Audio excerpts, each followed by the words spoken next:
आपके लिए एक शॉर्ट रिव्यू रॉबर्ट एच स्क्यूलर लिखित book believe in the God who believe in yourself.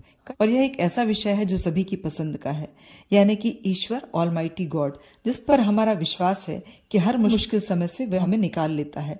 जिस तरह हमारा विश्वास उस ईश्वर पर है, यही विश्वास ईश्वर अपने हर बंदे पर करता है। इसी विषय पर लिखी गई यह एक मोटिवेशनल बुक है जो ईश्वर का हम सब से और हम सबका ईश्वर से पारस्परिक स्नेह विश्वास की अवधारणा या पारस्परिक संबंध को दर्शाती है। If we talk about the writer, he is widely known his positive attitude that comes in all the books which he wrote and which made him popular and famous. इस बुक को पढ़ने के बाद हमारे भीतर सकारात्मकता का भाव, आत्मविश्वास और आध्यात्मिकता से जुड़ाव महसूस होता है। यह बुक एक मोटिवेशनल बुक है और अपने रिलीजियस रीडर से ज्यादा कनेक्ट करती है। हमारा ईश्वर पर अटूट विश्वास कि वह हमें जीवन में सही मार्गदर्शन देता है और आगे बढ़ने के लिए प्रेरित करता है। उसका समर्थन और मार्गदर्शन कि मैं जिस तरफ जा रहा हूँ, जिस तरह से अपने को सुधारने की कोशिश कर रहा हूँ, कुछ अचीव करने की कोशिश कर रहा हूँ, उसमें उसका सपोर्ट है, उसका समर्थन है। जिस ऑलमाइटी की हम क्रिएशंस है, वो कमजोर नहीं हो सकती, वो अयोग्य नहीं हो सकती।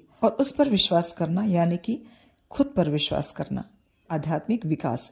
जब हम उस ईश्वर से जुड़ते हैं तो हमें फील होता है कि उसकी डिवाइन ब्लेसिंग्स हमारे साथ है। उस प्रेजेंस को, प्रोटेक्शन को हम फील करते हैं। ईश्वर पर हमारा विश्वास हमें विश्व में हो रही आउटर डिस्टर्बेंस से हमें इनर पीस की ओर ले जाता है, पीसफुल रखता है। पहला चैप्टर टाइटल की ओपनिंग वर्ड से ही शुरू होता है, जो कि यह बताता है कि ईश्वर हम पर यदि विश्वास करता है तो हम खुद पर विश्वास क्यों नहीं कर सकते। यानी कि उस फेथ को समझना, सेल्फ डिस्कवरी कि उस क्रिएटर और खुद का रियल कनेक्शन क्या है, उसको यानी कि सेल्फ अवेयरनेस, डीपर सेंस के साथ इस बात को समझना कि जिस तरह हम जो भी सीखते हैं हम अपने पेरेंट्स से सीखते हैं, हम अपने पेरेंट्स की कॉपीड इमेज होते हैं। So we all are the image of that almighty. तो हमारे भीतर अच्छे गुण होंगे ही होंगे, बस उन्हें डेवलप करना है, उन्हें जानना है और उन्हें सुधारना है। खुद पर सुधार करना, खुद से प्यार करना और खुद को ऊंचा उठाना, यह सेल्फ स्टीम के साथ, डिग्निटी के साथ और वैल्यू के साथ जीवन को जीना, खुद का रिस्पेक्ट करना और खुद की वैल्यू रखना। और अब हम आते हैं बुक को किस तरह से ब्यूटीफुल अफर्मेशंस के साथ में राइटर ने फिनिश किया है।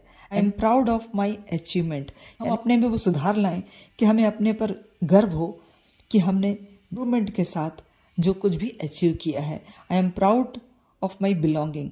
जो भी ईश्वर ने मुझे दिया है, फैमिली के रूप में, फ्रेंड्स के रूप में या सर्कमस्टेंसेस के रूप में, उसके लिए मैं सदैव ईश्वर का ऋणी हूँ। I am proud of my dedication. मैंने खुद को अनुशासन में रखकर अपने में सुधार लाया है, बुरी आदतों को छोड़कर अच्छी आदतों को अपनाया है, ईश्वर के द्वारा बनाई हुई एक अच्छी कृति के रूप में ट्रांसफॉर्म हो रहा हूँ। तो यदि आप इस बुक को पढ़ते हैं तो आप हमेशा एक बेहतर आप में एक सेल्फ ट्रांसफॉर्मेशन अवश्य महसूस करेंगे।